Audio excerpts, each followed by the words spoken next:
This, of course, is one of the greatest tennis matches ever played between two of the greatest tennis players to ever play the game. Many people consider Federer to be the greatest of all time, but if that's true, why does Nadal beat him so much? Why did he win this match specifically in 2008? That's what we're going to be diving deep into in this video.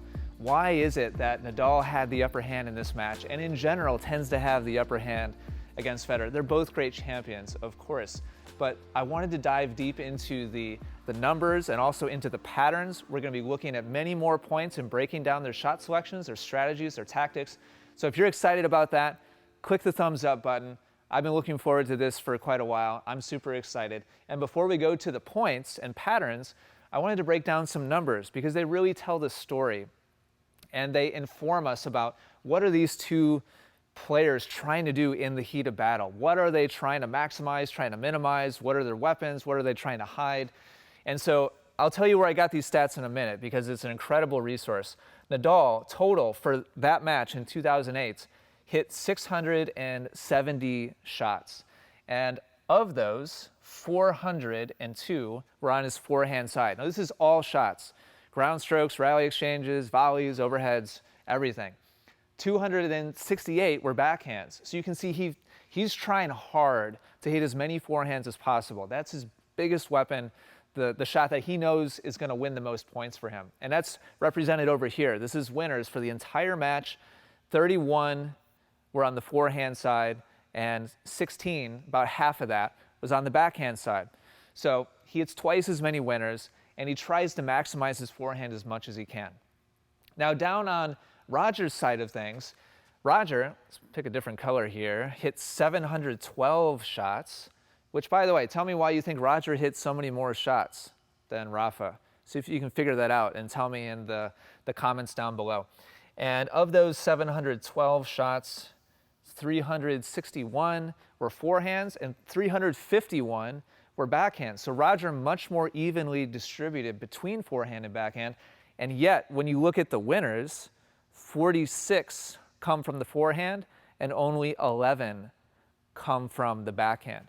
So even though Roger's much more evenly balanced between forehand and backhand shots, there's a much wider gulf. I mean, he hit 4 times more forehand winners than he hit backhand winners, whereas Rafa, only twice as many forehand compared to backhand. So we can start to see a little bit of kind of favoritism, maybe not as much favoritism, and part of this is like how Nadal is forcing Roger to hit a shot that maybe he doesn't want to hit so much. We're about to see that in the points. So I want to thank tennisabstract.com for those stats. They do an incredible job of breaking down matches and going really deep into the numbers, and we could go much deeper into numbers, but I just wanted to paint you all kind of a picture, 30,000 foot view of what's happening in this match before we break down the points. And long story short, like very short, the conclusion here is both of those players are trying hard to maximize their forehands and they're trying to minimize their backhands. For both of them, they would much rather hit a forehand than a backhand, and that very much informs the patterns that we're about to see as we break down their points. All right, here's our first analysis point, really straightforward. We're starting as straightforward as possible, and then we're gonna get a little more nuance and kind of layer on top of that. But here's like for Nadal, best case scenario. Here's how Nadal beats Federer. He serves to the backhand and then continues to keep a pattern of his forehand to Roger's backhand the entire point until Roger makes a mistake. And so essentially what this is backhand jail. He puts Roger onto the backhand immediately, and then Roger, even if he hits a ball that's close to the middle, Rafa's going to do whatever he can to hit a forehand because he knows that his forehand is where he's going to hit most of his winners. He also knows that cross court is the highest percentage shot. Rafa knows that. And he also knows that cross court targets Roger's weakness. So we have a triple positive. Anytime Rafa hits a forehand cross court, he's playing the highest percentage pattern to Roger's weakest shot using his weapon. And so this is the pattern that Rafa is trying to establish every single point. And as we get a little bit more detailed and nuanced, we'll see different ways that Roger kind of tries to break out of that backhand jail. But this is the pattern that Rafa very much would like to continue for the entire match until he's finally holding the trophy at the end. Here's a slight variation on that backhand jail. Roger starts off serving to Rafa's backhand. Rafa initiates that pattern immediately to Roger's backhand. And eventually, Rafa has enough of an open court to change the pattern. Now, if you've been following along in these analysis videos, you know that changing the direction is high risk. And it comes with a lot of weight, because if you don't do it at the right time for the right reason, you really end up shooting yourself in the foot. The first thing I want you to notice is Roger hits a shot that probably should have been a backhand to Rafa, but he works really hard, as you know he does if you watch a lot of tennis, to instead hit a forehand. And so from this position, Rafa's about to hit the ball, and look at where Roger is standing. Roger's all but assuming that Rafa's going to continue to try to pummel that backhand side, because that's just really the predominant pattern that Rafa plays. And so as Roger makes his split step, he balances himself, gets back in position for another backhand, and at this point right here, Rafa just senses that he's got an opening. Now, he needs to be careful, because when he changes direction, a few things are happening. First of all, when he goes down the line, the net's higher, the court is shorter, so he's taking on more risk. And another factor is that Roger's strength is on this side, and if he does get good footing and he gets to the ball in good balance, he's got a high percentage pattern over to Rafa's weakness. So Rafa's going to use this shot in only certain circumstances. When Roger's out of position, when he's got a big open court, or in general, just to keep Roger honest and just make sure that he doesn't just sit on that corner and start hitting forehands instead of backhands, the way that we just saw Rafa do. And so what we have is this kind of tug of war, this battle of who can establish the backhand pattern, who can hit their strength to the other person's weakness. And this is one of the unique things about having a left-handed player against a right-handed player, is we have this pattern where Rafa wants this and Roger wants this. And it's like Star Wars. It's like good and evil. It's like the battle of, rock and a hard place. And they're both trying to establish opposite patterns. And that's what makes this type of matchup so fascinating to watch. So in this example, Rafa kind of misfooted Roger a little bit, left a little bit of open court, and he took advantage in that situation. This point has the most kind of nuance. This is another point that Rafa wins. And then we're actually going to change gears and show some examples of how Roger can take over these points. Of course, it's not like Rafa steamrolled him in this match or anything like that. It was like one of the most epic matches of all time. But these patterns that we're pointing out are why and how Rafa is able to gain the upper hand in these exchanges back and forth. So watch, this point is a lot more dynamic. We start off with Rafa on his favorite pattern, his strength to Roger's weakness. And then once he gets Roger way out of position, he goes to the open court. And then once Roger gets that back, Rafa goes right back to backhand jail again. So Roger ends up fighting it off, the initial attack. And so right off the bat here, this is exactly what Rafa wants. This is his strength to Roger's weakness on a high percentage pattern. And so this is exactly the pattern that he wants. And Rafa pulls him way off the court here. It would have been really easy for Roger to just kind of guess and just run across the baseline.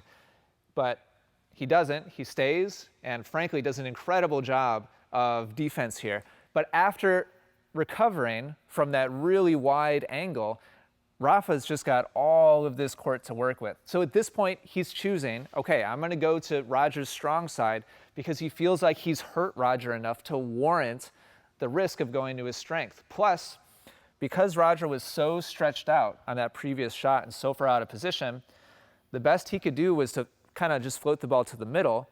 And look at how far Rafa goes. Here's his previous shot, foot outside the doubles alley. Watch how far, right now, in this moment, all of this is backhand. These are all backhand shots as of this moment.